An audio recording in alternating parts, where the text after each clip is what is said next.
မာကအေးအေးဆေးဆေးလူဖီကိုတတ်ဖို့လုပ်လိုက်ပြီမြေရုတ်တရက်တမန်နေဟိုတောင်ပန်းပြတ်ခဲ့တဲ့ဇီရိုရဲ့ draw line ကိုစောင့်ကြောင်းခုမာရဲ့ပခုံးကပွင့်သွားပြီးအထဲမှာလူသားခန္ဓာကိုယ်အစားစက်ပစ္စည်းတွေကိုမြင်လိုက်ရပါတယ်ထိခိုက်သွားတဲ့ခုမာရဲ့မျက်လုံးကနေစက်ရုပ်တစ်ကောင်ကိုပြစ်မှတ်ကုန်ချိန်ကဗစက်ကနေလေးစားနဲ့ပြစ်လိုက်တဲ့အတွက်ဇီရိုလည်းအသေးအတန်ရှောင်လိုက်ရပြီးတန်ကိုယ်တော်ချက်ချင်းအရေးပြိုကျစေရမို့ထိလိုက်မိရင်တခါလေကိစ္စတုံးသွားမှာကတေးကြပြီမြေခုမာကအသိစိတ်ပြန်ရသွားသလိုထပ်မပြစ်တော့ဘူးသူက Frankie လို cyber တစ်ကောင်မဟုတ်ဘူးလို့ပြောပြလိုက်ပါတယ်သူ့ကို pacifista လို့ခေါ်ပြီးအခုချိန်ထိမပြီးပြည့်စုံသေးတဲ့လူသားလက်နက်တစ်မျိုးဖြစ်တဲ့အပြင်သူ့ကိုတိစောက်တဲ့သူကအစိုးရရဲ့သိပ္ပံပညာရှင်ဒေါက်တာဖက်ကာဘန်ဖြစ်တဲ့အကြောင်းနဲ့သူ့မှာကကမ္ဘာအကောင်းဆုံးအုံနောက်ရှိပြီးသူ့နီးပညာတွေကလည်းလူသားတွေတဲ့နှစ်ပေါင်း900ရှေ့ကိုကြိုရောက်နေတဲ့သူလို့ပြောပြလိုက်ပါတယ်အဲ့လိုမကောင်းဆိုးအောင်လက်စိုးတတိအစွမ်းမှာပေါင်းထားတာကြောင့်ဇီရိုကသူ့ရဲ့လက်ရှိအနေထားနဲ့မနိုင်နိုင်တော့ဘူးဆိုတာသိလို့လူဖီခေါင်းကိုယူမဲ့အစားသူ့အသက်နဲ့လဲပေးဖို့တောင်းဆိုလိုက်ပါတယ်လူဖီလောက်တော့သူ့ခေါင်းကနာမည်မကြီးသေးပြီမကြခင်မှာကမ္ဘာအတော်ဆုံးဓာတ်သမားဖြစ်လာမယ်သူမို့အစားယူသွားရင်ဆိုရဘက်ကလည်းကျင်းနေလောက်မယ်ကိုယ့်ရဲ့ကပတိန်ကိုတော့မကာကွယ်နိုင်တဲ့သူကသူ့ရဲ့အိမ်မက်ကိုရောက်မှာမဟုတ်ဘူးလူဖီကတေချာပေါက်ပြင်လေသမားဘရင်ဖြစ်လာမယ်သူမို့သူ့ခေါင်းကိုပဲယူသွားဖို့ခုမာကိုတောင်းဆိုလိုက်ပါတယ်အဲ့အချိန်စန်းကြီးကပြန်ထလာပြီးဇီရိုသာတိတ်သွားရင်ကမ္ဘာအတော်ဆုံးဓာတ်သမားဆိုတဲ့နေရာကလစ်လက်သွားနိုင်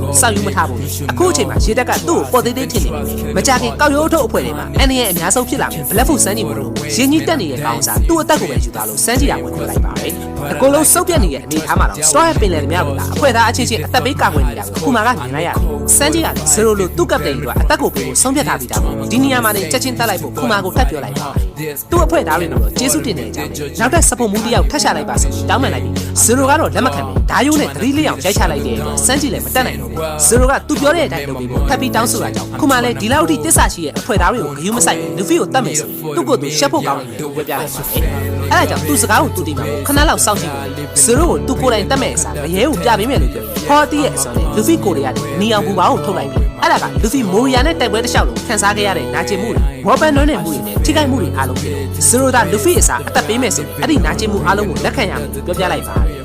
တာမန်အချိန်ဇီရိုဆိုရင်တော့တောင်းခံနိုင်လောက်မလားမသိဘူးလက်ရှိတေကန်နီးဇီရိုအနေထားတွေကတော့တကယ်သိလိမ့်မယ်လို့ပြောရင်နည်းနည်းလောက်စမ်းကြည့်ဖို့အတွက်ဘူပေါင်းသေးသေးလေးကိုပြစ်ပေးလိုက်ပြီးနာကျင်မှုကအတိုင်းအဆမရှိအောင်ခန်းစားလိုက်ရပါတယ်အချိန်ပေါင်း100ကိုလက်ခံခဲ့ပြီး OS ကိုလမ်းမလျှောက်နေတဲ့ကြားက Gear 3နဲ့အနိုင်ယူခဲ့တဲ့